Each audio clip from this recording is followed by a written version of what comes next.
আমাদের অনেক পেশেন্টেরই একটা জিজ্ঞাসা থাকে যে ডাক্তারবাবু প্রেশারের ওষুধ কখন খাবো। তা প্রেশারের ওষুধ আমাদের কয়েকটা জিনিসের উপর ডিপেন্ড করে।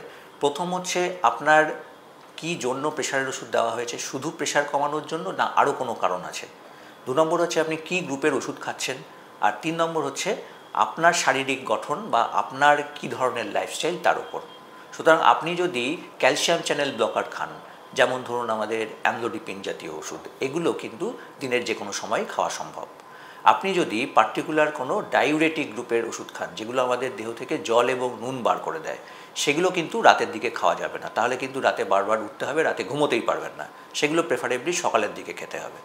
এবার যদি আপনি বিটা ব্লকার জাতীয় ওষুধ খান, সেটা প্রেফারেবলি আপনার সকালের দিকে দেওয়া হয়, সারাদিন যাতে কন্ট্রোলটা ভালো থাকে।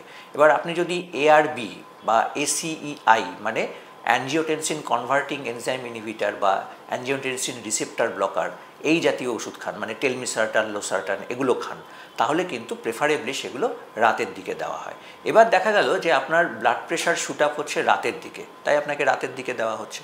এইবার সকালের দিকে যদি আপনার ব্লাড প্রেশার শুট আপ করে, আমরা কিন্তু সেই জন্য সকালের দিকে খেতে বলি। তার কারণ প্রত্যেকটা পেশেন্টেরই কিন্তু ঘুম থেকে ওঠার পরে একটা ব্লাড প্রেশার বেড়ে যাওয়ার প্রবণতা হয়।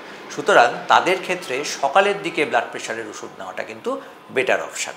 এবার এইগুলো করলেই কিন্তু শুধু ব্লাড প্রেশার কন্ট্রোল হবে না, তার সাথে কিন্তু আপনাকে লাইফস্টাইল মনিটর অবশ্যই মেনটেন করতে হবে। তার মধ্যে খাওয়া দাওয়া, এক্সারসাইজ এগুলোও সাথে মেনটেন করুন, তাহলে ভালো থাকবেন।